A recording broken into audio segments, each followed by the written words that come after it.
senyor Llorenç. Accés beneficis. Locutor de ràdio, llibreter, president del gremi de llibreters i finalment escriptor o narrador de memòria viscuda i compartida. En tot cas, el meu, permeteu-me l'expressió Guillem, té un altre currículum.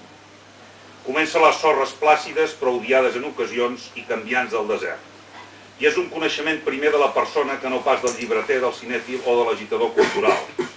També és cert que poc després de conèixer-lo ja intueixis per on van els seus interessos vitals, perquè això sí, és transparent i per tant poques vegades pot dissimular el que pensa o el que vol dir. Deixeu-me però fer 5 darreres breus consideracions. Primera, tinc enveja del Xevi Planes, el periodista que ha ajudat a confegir el discurs. Només pensar les hores divertides i d'apassionada conversa amb el Guillem em fan delir. Confessar que vull agrair-li al Guillem 3 coses. Primera, haver-me fet conèixer el Leonard Cohen i la seva mítica Susana, que algun cop s'havia escoltat llargament. 2. Haver pogut estar a menys de 5 metres del meu mite cinematogràfic més preuat, l'Ariadna Gil, en una imatge carregada de màgia al claustre de la Universitat de Girona rodant Soldados de Salamina. Me la va voler presentar, però m'hi vaig negar per no trencar l'encant del moment. I tercer, aquell llibre, que des d'una perspectiva pública i publicada reconcilia amb la meva pròpia generació i crec que col·lectivament ens hem divertit i modestament hem canviat una mica més el món. La memòria és efímera i l'oblit és injust. Fer memòria en el sentit més ampli i generós és un exercici de justícia històrica que ens haurem de proposar per no caure en la fredor virtual de les anàlisis estereotipades i buides de contingut. L'afirmació que manllevo. Jo he quedat molt sorprès al llibre perquè no m'esperava totes aquestes reaccions. I això d'encista, tot el que ha anat dient, és el que més o menys m'ha anat dient altra gent que no em coneixia. I que molta gent diu, que em coneix diu és la teva veu. Jo em sembla que això demostra molt, i quasi dic que l'he escrit jo, perquè a vegades diu, n'has escrit un negre, no, en Xevi m'ha ajudat, però el llibre l'he escrit jo i la veu és la meva.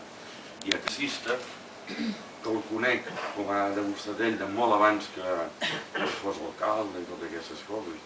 I amb en Quim Nadal també m'agrair-li, perquè amb en Quim també ens coneixem d'abans que no fos l'alcalde, i per tant, doncs, i també perquè presentar llibres, ell és l'home que ha presentat més llibres, o sigui, si la 22 ha presentat molts de llibres, ell ens guanya, perquè presenta llibres, i per tant, doncs, jo sé que en aquests moments li volia demanar que fos com en Quim Nadal, però com altres llibres que ha presentat a la 22 i en altres llocs, com a lector i com a persona doncs, que també en aquest cas ha viscut molt a prop la història d'aquest llibre.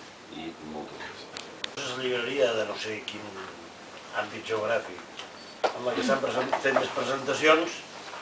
Jo sóc el presentador que ha fet més presentacions a la 22, o sigui que efectivament, per una raó o altra, he participat en molts actes de presentació de llibres i vaig participar en la presentació del llibre d'en Guillem a Girona, que allà va ser molt especial. Es va fer en una sala de teatre, hi havia unes 250-300 persones, no s'hi cabia, i la gent que havia preparat la presentació havia convocat a tots els amics de tots els àmbits que ha tocat en Guillem al llarg de la seva vida. Aquest llibre té 2 parts molt marcades.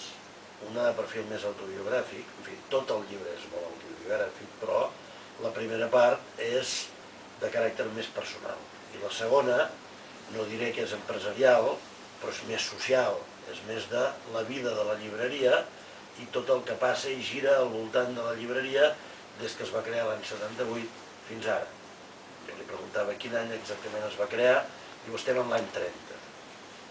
I després de 30 anys de la creació de la llibreria, efectivament aquesta és una aventura empresarial que quan va arrencar amb empentes i rodolons i moltes dificultats, però després ha anat quallant i finalment s'ha convertit